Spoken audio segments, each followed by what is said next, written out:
उसके बाद वाली फिर कल्चर अपने। आई बात समझ में?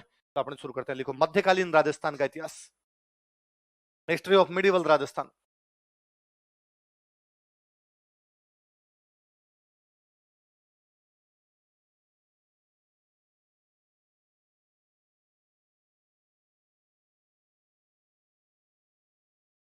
मध्यकालीन राजस्थान का इतिहास, हिस्ट्री ऑफ मिडिवल राजस्थान।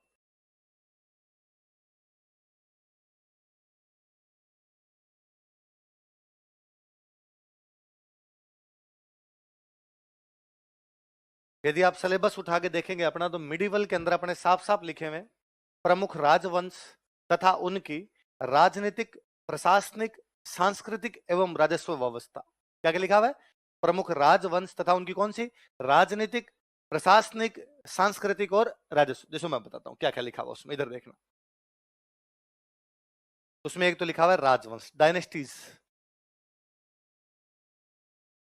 कौन कौन सी डायनेस्टी उन्होंने बाकायदा पर्टिकुलर मेंशन कर रखी है कि आपको ये पढ़नी है। उन्होंने लिख रखा गोहिल, उन्होंने लिख रखा राठौड़,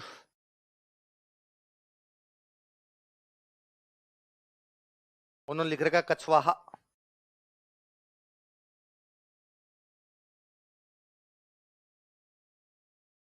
उन्होंने लिख रखा चौहान,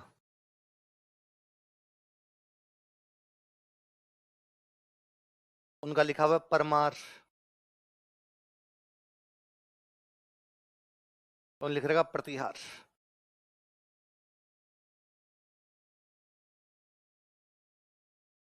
6 डायनेस्टी उन्होंने मेंशन किया, में 6 ही पूछेंगे। कौन कौन सी बताओ?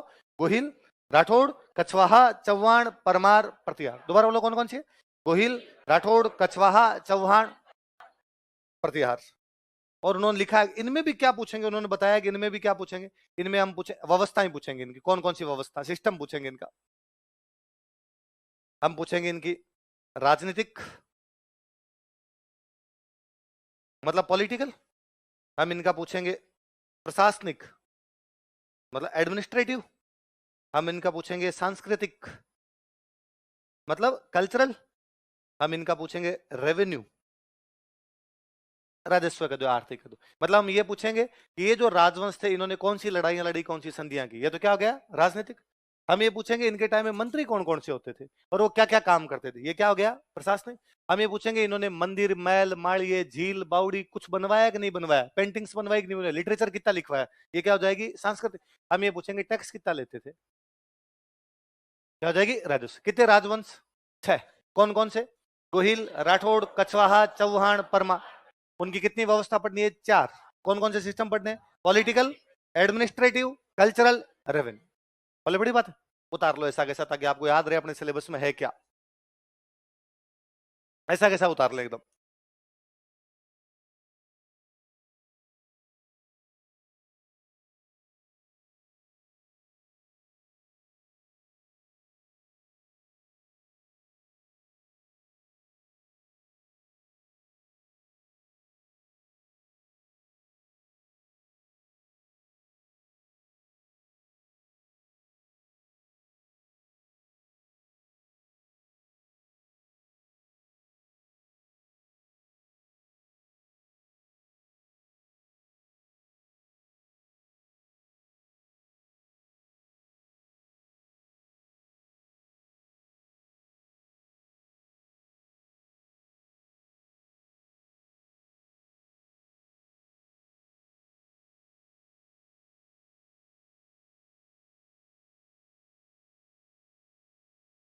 इन डायनेस्टीज का कौन कौन सा सिस्टम पढ़ रहे हैं हम?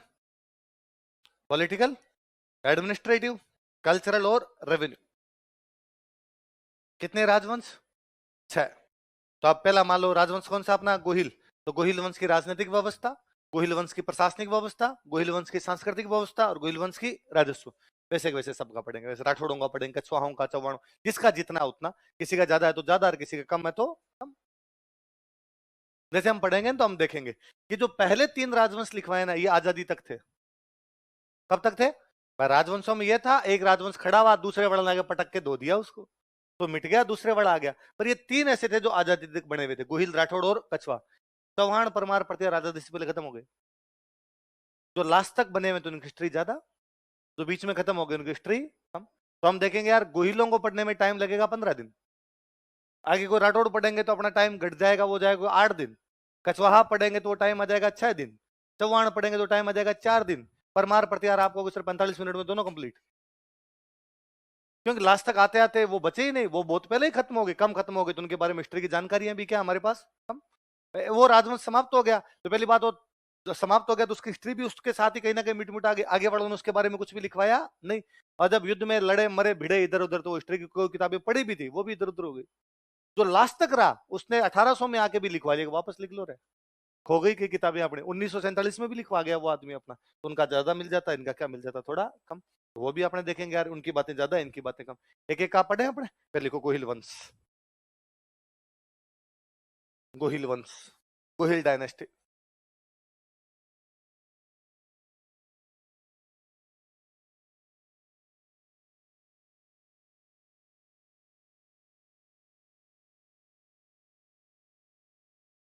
गोहिल वंश।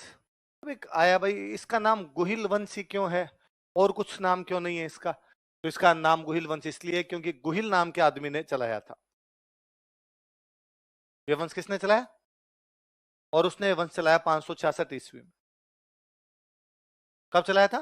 500, लिखो आप थोड़ा सा, 566 ईस्वी में, इन 566 एडी, 566 ईस्वी में, इन 566 एडी। गोहिल ने गोहिल वंश की स्थापना की थी, गोहिल फाउंडेड गोहिल डायनेस्टी। गोहिल ने गोहिल वंश की स्थापना की थी, गोहिल फाउंडेड गोहिल डायनेस्टी।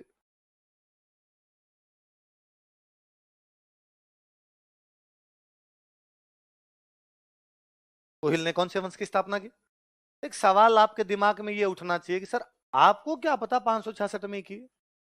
आप एग्जैक्ट इतना श्योर कैसे हो सकते हो कि 500? ये कह सकते हो सर पुराने टाइम में गोहिल नाम का आदमी था, वो गोहिल वंश शुरू करके गया, और ये 566 कहां से लाए आप? हिस्ट्री पूरी की पूरी एविडेंस पे लिखी जाती है। किस पे लिखी जाती है? आपके पास हर बात का एविडेंस होना चाहिए। यदि ये 3 लाइन है इसमें, गोहिल ने 566 में गोहिल वंश की स्थापना की, तीनों एविडेंस होने चाहिए। गोहिल का एविडेंस हो, 566 का एविडेंस हो, उस वंश का एविडेंस हो। यदि एविडेंस नहीं है तो आप ये लाइन नहीं लिख सकते। कहां से लाए हम? तो सर पुरानी किताबें मिल जाती है, पुराने अभिलेख मिल जाते हैं। उदयपुर में एक जगह पड़ती है, उस जगह का नाम है सामोली। क्या नाम है? वहां से हमें एक अभिलेख मिला, पत्थर पर कुछ लिखा हुआ है, सामोली का अभिलेख मिलता है। उस अभिलेख पर उसका सन लिखा हुआ है 646। कितना लिखा हुआ है? अभिलेख के ऊपर लिखा था, उसका तो मानना ही पड़ेगा कि उस भाटे के पत्थर पत्थर पे कुछ लिखा हुआ है, ये अभिलेख है। उस अभिलेख पे खुद भी लिखा गया 646 में लिखा जा रहा है, ये तो श्योर मान लीजिए 646 का अभिलेख में लिखा हुआ है कि सिरोही में एक जगह पड़ती है बसंतगढ़। कौन सी जगह है? वहां पे कुछ व्यापारी रहते हैं, व्यापार करते हैं, लेकिन उनको व्यापार में वहां पे घाटा हो गया। घाटा हो गया तो बसंतगढ़ से आगे उदयपुर। कहां पर आगे? उदय। उन दिनों उदयपुर नहीं था, ये उदयपुर वाला इलाका था, इसको बोलते भोमट, पहाड़ियों वाला इलाका था, क्या बोलते? भोम। तो है कि भाई बसंतगढ़ से भोमट की तरफ आ गए। वो कहते हैं, व्यापारी कहते हैं, यहाँ हमने एक माता जी का मंदिर बनवाया है, जावर माता। क्या मंदिर बनवाया? जावर माता। वो व्यापारी कहते हैं कि यहाँ से हम खनिज निकालते हैं। जावर से क्या निकालते हैं? अभिलेख कह रहा है कि व्यापारी जावर में क्या निकाल रहे हैं? खनिज। बसंतगढ़ में घटा हुआ, वहां का छोड़ के यहाँ फायदा दिखा, खनिज निकल रहे थे, माइनिंग हो रही थी, तो यहाँ पर आ गए। वो लिखते हैं कि हम जब ये मंदिर, ये सब माता जी की कृपा से हो रहा है, माता जी की कृपा से हो रहा है, तो हम माता जी का क्या बनवा रहे हैं? मंदिर। माता जी का मंदिर बनवा रहे हैं, तब साल कौन सा है? फिर वो और लिखते हैं कि जब हम ये मंदिर बनवा रहे हैं तो हमारे यहाँ का राजा शिलादित्य, हमारे यहाँ का राजा कौन है? कौन राजा है? शिलाद। फिर वो इसके अंदर लिखते हैं कि शिलादित्य जो है वो नाग के बेटे हैं। किसके बेटे हैं? फिर उसमें लिखते हैं नाग महेंद्र का बेटा था। फिर इसके अंदर लिखते हैं कि महेंद्र भोज का बेटा था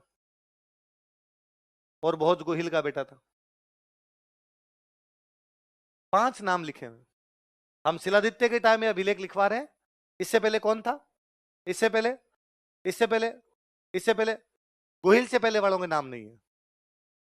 इसका मतलब इससे पहले वालों में लखन नहीं है, इसलिए इस वंश का नाम गोहिल वंशी है। गोहिल के भी तो माँ बाप दादा परदादा सरदादा रहे होंगे, पर वो इतने बड़े राजा वगैरह रहे। पहला जो बड़ा आदमी हुआ होगा कौन हुआ होगा? आज भी हम अपने परिवार में भी अपने परिवार का इंट्रोडक्शन उस आदमी के नाम से देते हैं जो अपने परिवार में सबसे अधिक सफल है। आप कोई पूछ ले कि यार तुम किस परिवार से हो, चाचा जी आईएएस लगे हो, अपने पापा का नाम नहीं बताते, पहले चाचा जी का बताते हैं। इधर वो जो आईएएस है ना, वो मेरे चाचा जी लगते हैं। अच्छा तुम्हारे पापा क्या करते, तब आपने कहते हैं सर पापा का नाम मेरी है। हम चाहते हैं भाई जिसके नाम से पहचान है वही तो बताया जाए। इनमें पहचान वाला बंदा कौन हुआ, गुहिल, इसलिए वंश का नाम ही क्या है। इससे पहले वालों के नाम इतने अभिलेखों के अंदर हमें मिलते नहीं। अब अपने इतिहासकार जो होते हैं वो कहते हैं कि अभिलेख कब का है, 646, कौन से राजा के टाइम का। तो ये तो माना जाए ना कि 646 में शिलादित्य जीवता है, उसके टाइम में अभिलेख है। अभिलेख का टाइम क्या है, 646। इसका मतलब 646 में कौन बैठा है। इतिहासकार जब इतिहास लिखते हैं तब वो ये मानते हैं ऐसा एग्जैक्टली नहीं पर लगभग माना हुआ है, एक राजा का शासनकाल औसत 20 साल का है। एवरेज यदि निकाला जाए तो एक राजा का जो निकलेगा वो कितना निकलेगा, 20। हो तो ये भी सकता है कि एक राजा 80 साल करके कह रहे 6 महीने, पर एवरेज यदि निकाला जाए सबका तो कितना है, 20। शिलादित्य यदि 646 में है, इसका मतलब 626 में कौन रहा होगा, 606 में, 586 में, 566 में, मैंने ये तो लिखा है। 566 में गोहिल ने गोहिल वंश की स्थापना की, ये तो पढ़ा था। अब कोई आपसे पूछे कि गोहिल ने 566 में गोहिल वंश की स्थापना की, आप कौन से अभिलेख के आधार पर कह सकते हो, कौन से अभिलेख। वो मुझे सामूल्य अभिलेख कौन से राजा का, वो गोहिल से कौन से नंबर में आ रहा था, गोहिल वाले वंश में 5वें नंबर के ऊपर आता हो। माता जी के मंदिर की बात कर रहे हैं, वो माता जी का मंदिर है जावर माता। कौन सी माता जी, और वो कह रहे हैं जावर में हम क्या निकालते हैं, माइनिंग। 646 में जावर में माइनिंग हो रही है, आज दिन तक होती है। आप ज्योग्राफी पढ़ेंगे तब आप पढ़ेंगे यहां से शीशा और दस्ता निकलता है। क्या निकलता है, जिंक और लेड दोनों निकल रहे हैं, यहां से शीशा दस्ता निकल रहा है। अब ज्योग्राफी पढ़ो तब वो आएगा कि जावर में शीशा दस्ता निकलता है। आप कहना सर आज नहीं निकल रहा, 646 तक एविडेंस है, तब से तो निकल रहा था। तुम्हें क्या पता तब से निकल रहा है, हमारे पास अभिलेख है। कौन सा अभिलेख है, समझ में आई बात, देखो। यह जानकारी सामोली अभिलेख से प्राप्त होती है। This information is given by Samoli inscription. Udaipur में जगह है सामोली, कोष्टक में 646 लिखना। यह जानकारी सामोली अभिलेख से प्राप्त होती है। This information is given by Samoli inscription, कोष्टक में 646 ईस्वी लिख लेना, 646। यह जानकारी सामोली अभिलेख से प्राप्त होती है। This information is given by Samoli inscription. यह अभिलेख शिलादित्य से संबंधित है। This inscription is belonged to Shiladitya. यह अभिलेख शिलादित्य से संबंधित है। This inscription is belonged to Shiladitya.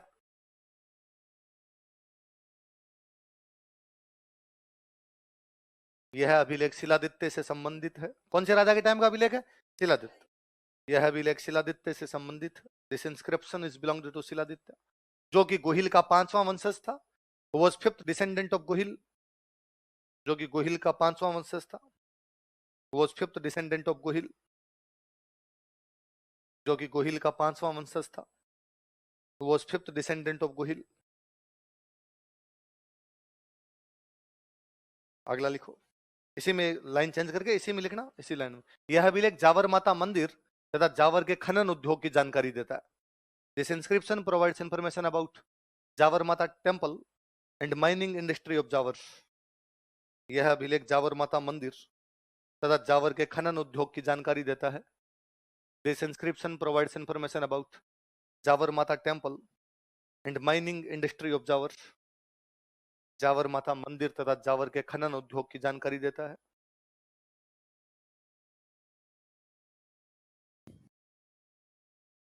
Jawar Mata मंदिर तथा जावर के खनन उद्योग की जानकारी देता है। This inscription provides information about Jawar Mata temple and mining industry of Jawar. कौन से जावर के कौन से उद्योग की जानकारी मिलती है, माइनिंग। माइनिंग तो समझते हो, खनिज निकालना, माइनिंग करना। अब ये तो सामूली अभिलेख की बात है। अब इस गोहिल वंश के बारे में कहा जाता है कि इसकी 24 ब्रांच थी। कौन सी ब्रांच हुई टोटल, कितनी ब्रांच थी टोटल इसकी, 24। हिंदू थे, हिंदुओं में भी 2 प्रकार की ब्रांचेज मानी गई है अपने।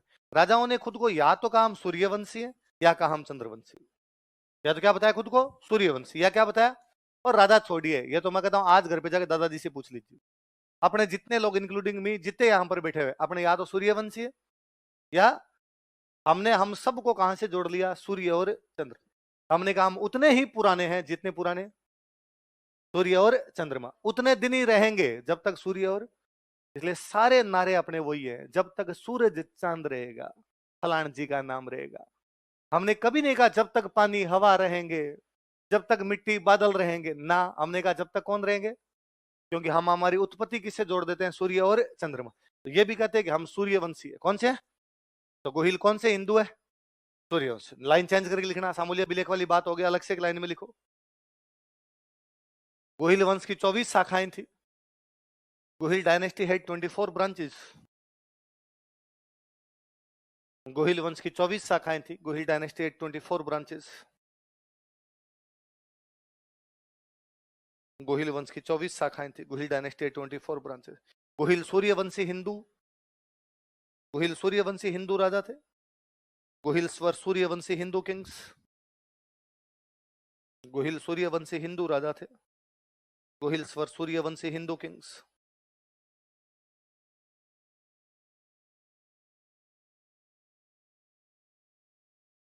सूर्यवंशी हिंदू राजा थे। अब गोहिलों ने अपने राजस्थान में कहां कहां राज किया वो पढ़ते हैं। चलिए, वो गोहिल रियासत है, राजाओं के जो इलाके होते हैं उनको क्या बोला करते, रियासत। गोहिल स्टेट्स।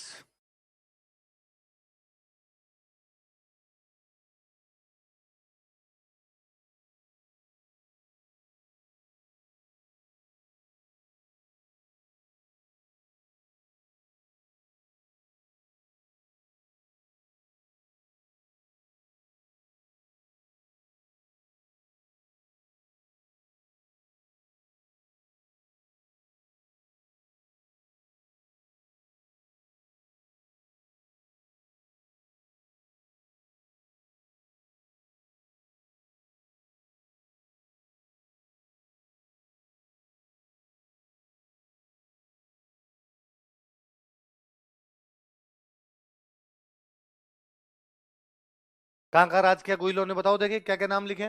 मेवाड़, डूंगरपुर, बांसवाड़ा, प्रतापगढ़, शाहपुरा। दोबारा नाम बताओ।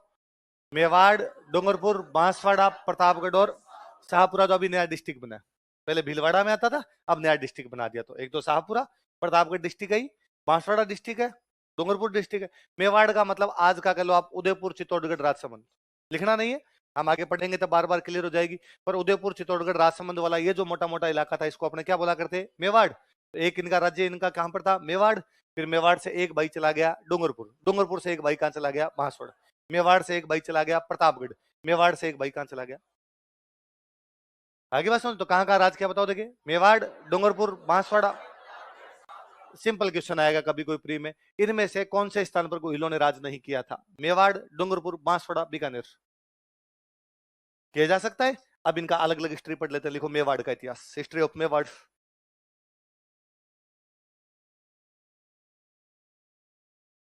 एक एक का पोस्टमार्टम करते हैं।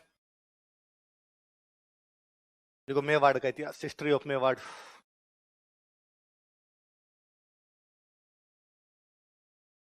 आज इसको मेवाड़ कहते हैं, किसी टाइम इसको मेवाड़ नहीं बोला करते थे। देखो मेवाड़ के प्राचीन नाम, एंशियंट नेम्स ऑफ मेवाड़।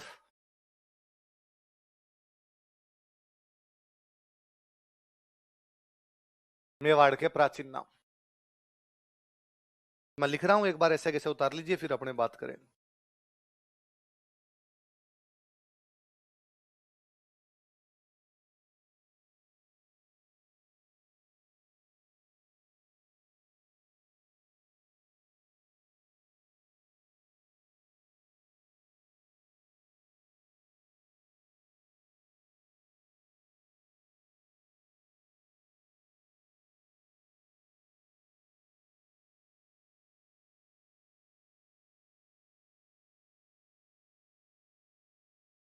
क्या क्या प्राचीन नाम बताओ देखिए। मेदपाट, प्रागवाट, सिवी जनपद। क्या क्या नाम है, मेदपाट, प्रागवाट, सिवी जनपद। किसके पुराने नाम है, क्या क्या नाम दोबारा बताओ। मैं नीचे वाले नाम शुरू करता हूं। जनपद का मतलब होता है राज्य। जनपद का मतलब क्या होता है, लिखना नहीं, सुन लीजिए केवल। जनपद का मतलब क्या होता है, सिवी एक जाति है, सिवी क्या है? सिवी नाम की एक जाति थी जो किसी समय पंजाब में रहती थी। कहां रहती? पंजाब पे अटैक किया अलेक्जेंडर ने। किसने अटैक किया? ग्रीस। ग्रीस का एक राजा अलेक्जेंडर, जिसको हम हिंदी वालों ने बना दिया सिकंदर। हिंदी वालों ने उसी का नाम क्या कर दिया? उसका नाम अलेक्जेंडर है। उसको खुद को भी नहीं पता कि भारत वाले लोग उसको क्या बोलते हैं। तो उसका सिकंदर नाम से कोई भी लेना देना। उसका नाम क्या था? अपने से अलेक्जेंडर बोला नहीं गया, इसलिए अपने वालों ने कह दिया जा आज से तेरा नाम क्या है। तो एक कंगना रनावत की मूवी देखना कभी, क्वीन। क्वीन मूवी है कंगना रनावत की। उस मूवी में वो अकेली हनीमून मनाने जाती है। शादी होने वाली होती है, शादी हो नहीं पाती, फिर उसको लगता है हनीमून तो फिक्स किया हुआ, जाऊंगी तो सही में। वहां उसका ग्रुप बन जाता है, दोस्त दोस्त बन जाते हैं उसके कई। वहां उसका एक जो ग्रुप होता है उसमें एक रूस का लड़का होता है। वो उसे नाम पूछती है कि तुम्हारा नाम क्या है। तो ये यूरोप वाले, बेसिकली रसिया वाले, इधर जो वाले देश है, इन बेचारों से ये शब्द नहीं बोले जाते। ये नहीं बोले जाते इनको। तो डे को तो बोलते हैं दे। तो बोलेंगे इंडिया। इंडिया नहीं, India. You are Indian. India से आए, इंडिया। है ना? तो मैं रूस गया वहां, तो वहां जो भी कोई मिलता वो इंडियन को खूब पहचान लेते हैं, हाथों हाथ ही पहचान लेते हैं, इंडियन इंडियन। हाँ, इंडिया गाने गाते हैं खूब सारे। मुझे याद पहली बार तो हम मॉस्को रहे थे, तो वहां होटल थी हमारी जिस लेन में, वहां पर एक वो जोकर घूमता था। तो वो हमें देखते दूर दूर से कहता जिमी जिमी जिमी आजा आजा आजा। मिथुन चक्रवर्ती की पुरानी मूवी का गीत है कोई। और ये गीत वहां इतना फेमस है, जिमी जिमी जिमी, कि कैब में बैठे किसी में, और यदि कोई रस्सी ने आपको पहचान लगे, India, you are Indian, yes Indian, Jimmy Jimmy Jimmy. अपने भी कहते आजा आजा आजा। तो उनसे बेचारों से नहीं, तो टय भी नहीं बोल जाता, टय को तय बोलते हैं। तो वो उसमें वो मूवी में दिखाया हुआ है कि कंगना रनावत वो रूस का जो बंदा होता है उससे पूछती है कि तुम्हारा नाम क्या है। तो कहता है अलेक्जेंद्र। जेंडर नहीं, अपने तो अलेक्जेंडर बोलते हैं पूरा, कहता है अलेक्जेंद्र। तो कंगना रनावत कहती है अलेक्जेंडर। वो कहता नो इट्स जेंद्र, अलेक्जेंद्र।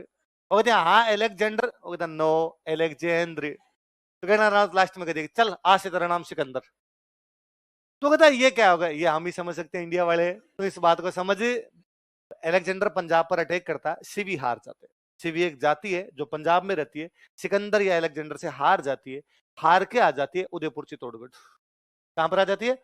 और यहां अपना राज्य स्थापित कर लिया। सिवियों ने राज्य बनाया, राज्य को बोलते हैं जनपद, इसलिए नाम क्या हो गया भाई? बात समझे? तो कोई पूछे कि भाई उदयपुर चित्तौड़गढ़ वाले इलाके को सिवी जनपद क्यों कहा जाता है? क्योंकि यहाँ पे किसका राज्य था? सिवियों का। सिवी कहां से आए?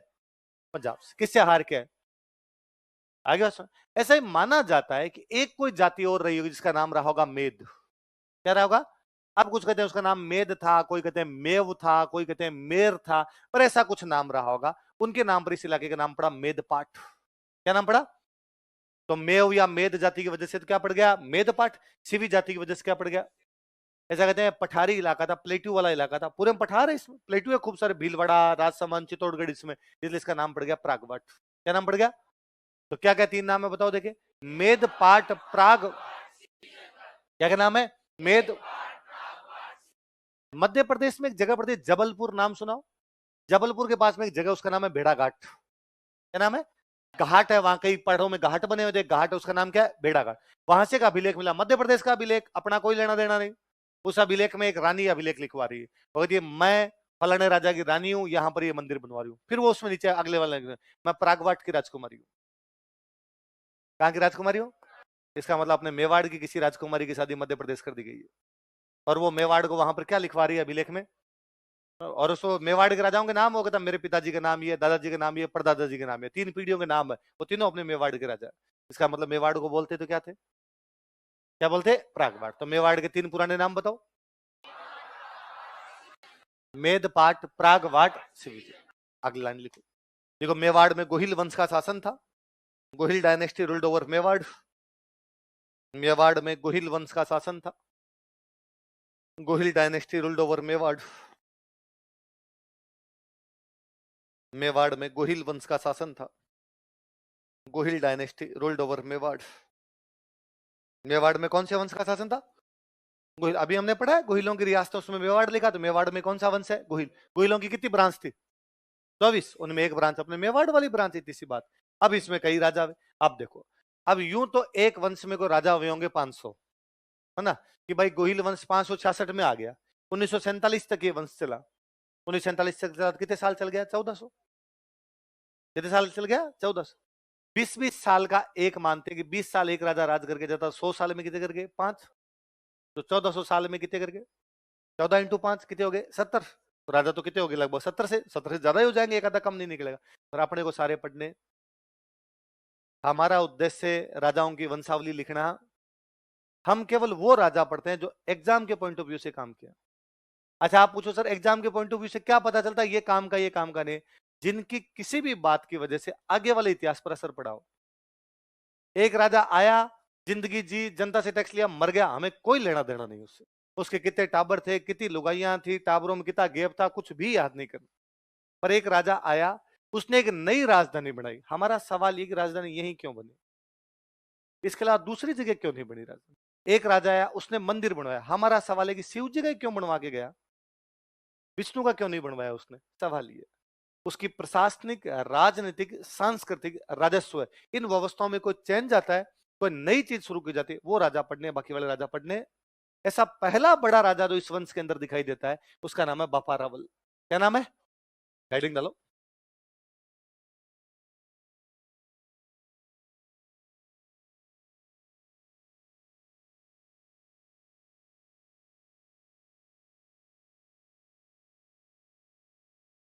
क्या नाम है?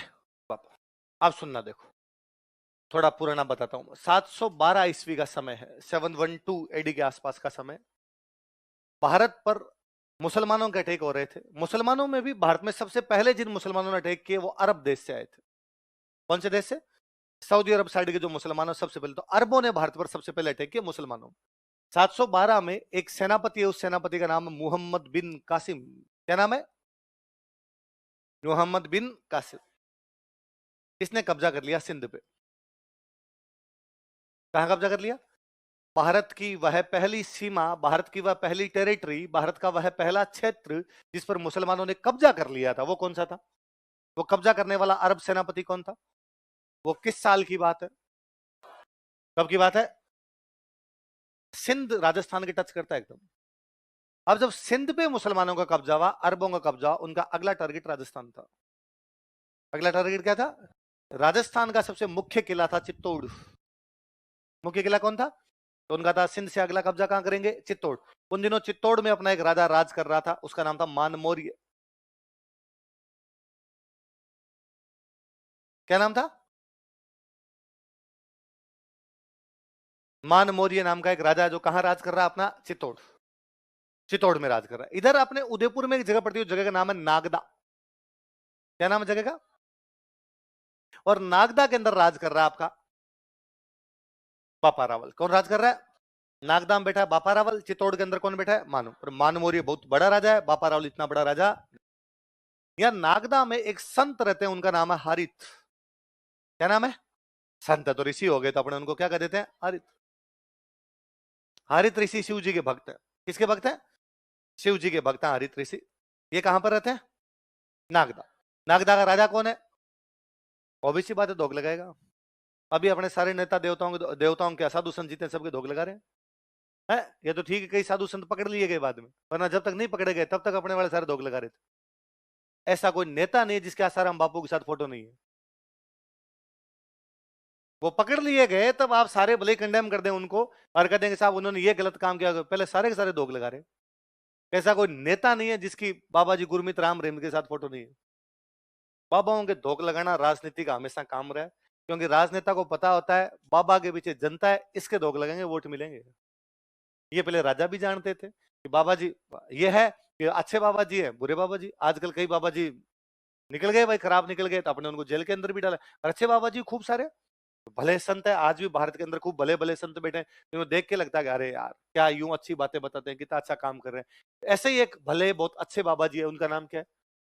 इनके धोख कौन लगाता है? हारित ऋषि मरने वाले हैं। मरते हारित ऋषि ने बापा रावल से पूछा कि बापा रावल मांग, तेरी को इच्छा हो तो, तूने मेरी सेवा की, तेरी सेवा से बड़ा राजी हूं। बापा रावल ने कहा महाराज थोड़ा ढंग का जुगाड़ कर दो, ठीक रहे, नरेगा में काम करते करते तंग आ गया। नागदा छोटी जगह थी, कोई बड़ी जगह थी नहीं। और हारित ऋषि मरते मरते कह गए कि जा बापा रावल, तू क्या याद रखेगा, भगवान शिव बहुत जल्दी तुझे चित्तौड़ का राजा बनाएंगे। कहां का राजा बनाएंगे? और बापा रावल ने कहा महाराज थोड़ा ज्यादा नहीं बोल गए आप? चित्तौड़ मान मौर्य बेटा है वहां पे, वो अपने आप में एक बड़ा राजा है, और मैं कैसे बन सकता हूं? हारित ऋषि ने कहा पहले इस्तेमाल करो, मैं कह रहा हूं तो बनोगे तो बनोगे। हारित ऋषि तो मर गए। 712 में मोहम्मद बिन कासिम कहां पर कब्जा कर लेता है? सिंध। अगला हमला कहां पर करना चाहता है? चित्तौड़। चित्तौड़ का राजा कौन है? और उसके मंत्रियों को लगा कि मान मौर्य में ताकत है, और यदि अरबों का आक्रमण हो गया, यदि मुसलमानों का आक्रमण सिंध से चित्तौड़ की तरफ हो गया, मान मौर्य संभाल। वो चला के बापा रावल के पास गए। बापा रावल इस मान मौर्य का भांजा है। बापा रावल कौन है इस मान मौर्य का? और कहा कि भांजे तेरा मामा लिचड़ धाप के, और यदि उधर से अरब मुसलमानों का अटैक हुआ, तेरा मामा संभाल इस मामे को सल्टा और तू चित्तौड़ पे कब्जा कर। मान मौर्य ने कहा पक्का, सॉरी बापा रावल ने कहा पक्का मैं अरेगा भांजे तेरे पास है, मामा जी को उठा दूं। पर बापा रावल ने कहा थैंक यू हरित ऋषि। बापा रावल गया चित्तौड़, मान मौर्य को हटाया और कहां पर कब्जा कर लिया? तो गोहिलों में पहला बड़ा राजा जो चित्तौड़ जैसी बड़ी जगह पर कब्जा कर गया कौन है? इसलिए हम बापा रावल को पढ़ रहे हैं, बीच वालों को नहीं पढ़ रहे।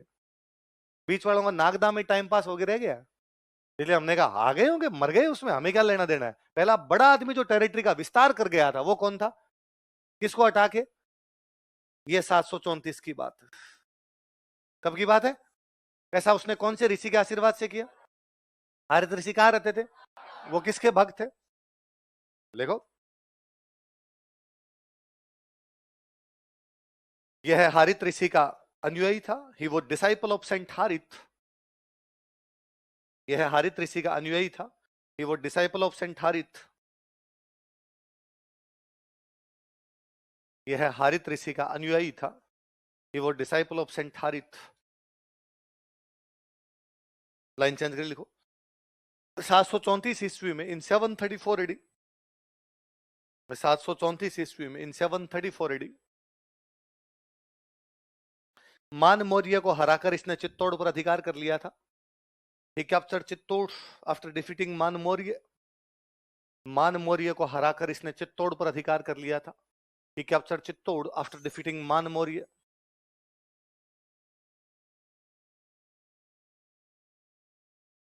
मान मौर्य को हराकर इसने चित्तौड़ पर अधिकार कर लिया था। He captured Chittor after defeating मान मौर्य। मान मौर्य को हराकर इसने चित्तौड़ पर क्या कर लिया था? पर इसने कहा भाई साहब राजधानी तो मैं अपनी नागदा ही रखूं। ठीक है, चित्तौड़ पे कब्जा कर लिया, मेरी गारंटी है चित्तौड़ पे दूसरे को कब्जा करने नहीं दूंगा। इधर हमला होगा तो मैं देख लूंगा, पर राजधानी कहां रखूंगा? नाग। देखो राजधानी नागदा, कैपिटल नागदा। नागदा उदयपुर में इधर एक जगह पड़ती है, तो राजधानी कौन सी उसकी थी? नागदा।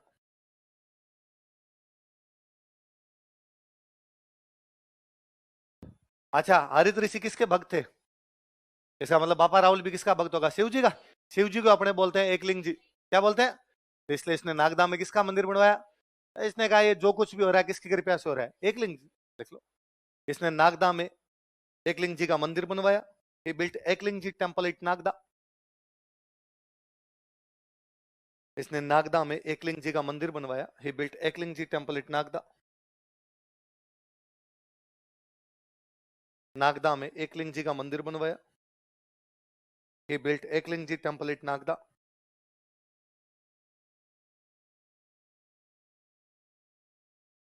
नागदा में किसका मंदिर बनवाया? और ये तो ये तक मानता था कि भाई राजा एकलिंग जी है, मैं तो उनके काम कर रहा हूं आगे, मैं तो उनका वित्त मंत्री हूं। वित्त मंत्री को बोलते दीवान। क्या बोलते? इसको आगे कोई पूछता कि यार तुम मेवाड़ के राजा हो, इसने कहा ना ना भाई साहब अपनी कहां औकात है, राज कर रहे हैं शिव जी खुद, मैं तो उनका क्या हूं। तो इसके बाद में इसके जो भी वंशज हुए वो भी अपने आप को एकलिंग जी का क्या मानते? दीवान, मतलब वित्त मंत्री। मतलब हम तो उनकी तरफ से टैक्स ले रहे हैं, बाकी हमारा कुछ भी भगवान ने हमें व्यवस्था दे रखी, तुम संभालो, बाकी हमारी क्या औकात है भाई साहब राजा बनने की, सब कुछ करने वाले कौन है? देख लो, मेवाड़ के राजा किंग्स ऑफ मेवाड़।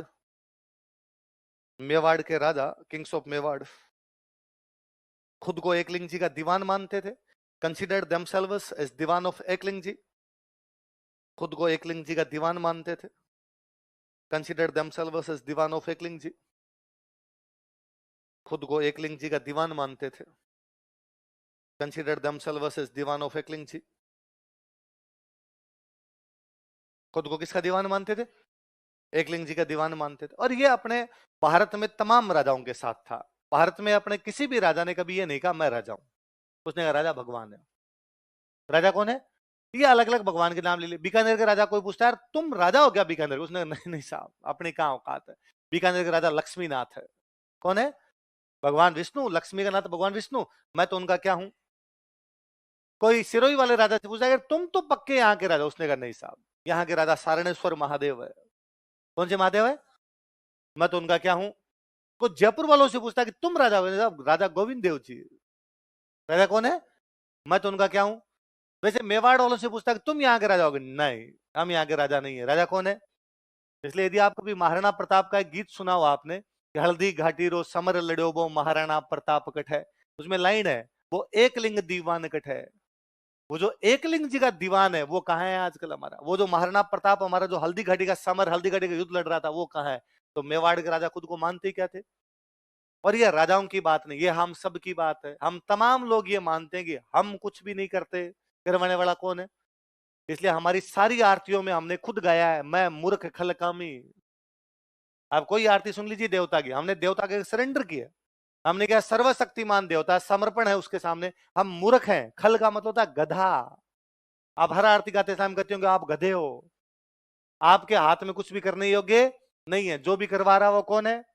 इसलिए भारत में जितनी पुरानी किताबें मिली है उनमें एक में भी राइटर का नाम नहीं है। उसने लिखा मैं नहीं लिख रहा, मां सरस्वती की कृपा से मैं इस पुस्तक को लिख रहा हूं। मैं कौन? उसने नाम ही नहीं बताया। जितनी पुरानी पेंटिंग है उनमें पेंटर का नाम नहीं है। उसने पेंटिंग बना के छोड़ दी। उसने कहा यार मेरी औकात थोड़ी है कुछ करना, कुछ बनाना, कुछ लिखना। ये सब कौन करवा रहा है?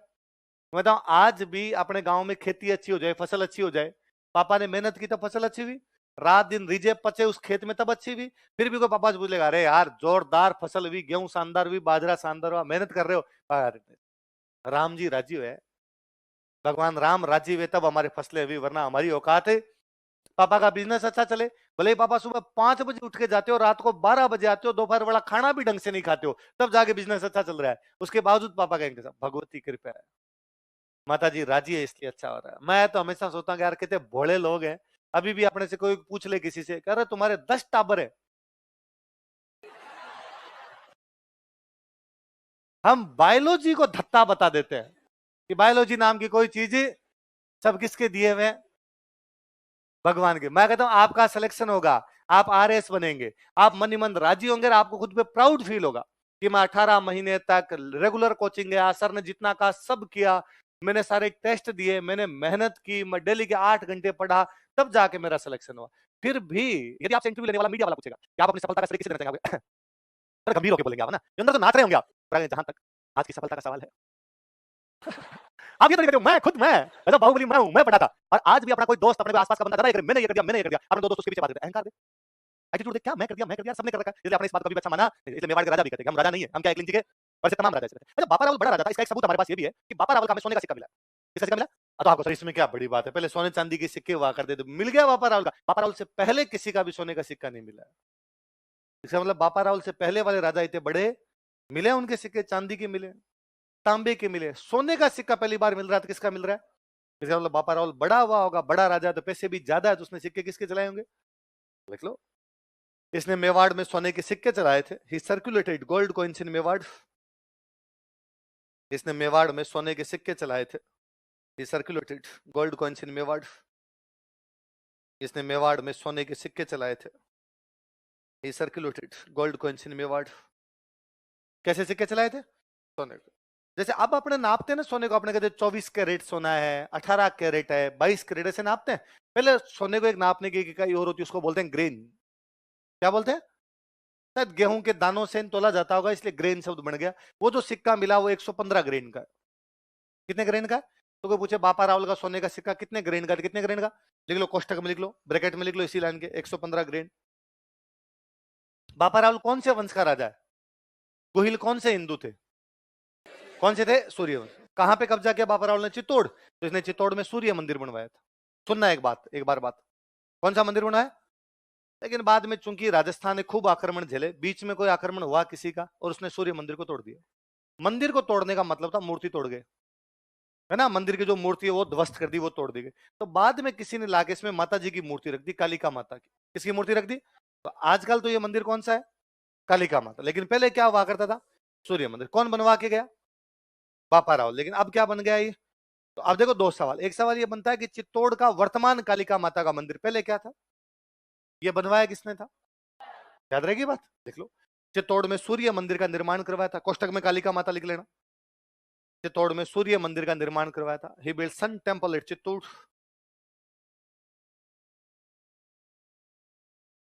चित्तौड़ में सूर्य मंदिर का निर्माण करवाया था। He build sun temple at Chittor. Chittor में सूर्य मंदिर का निर्माण करवाया था। He build sun temple at Chittor. कौन सा मंदिर बनाया चित्तौड़ में? सूर्य मंदिर। जो अब क्या है? कल। बाकी कल पढ़ेंगे, याद करके आना सारी बातें।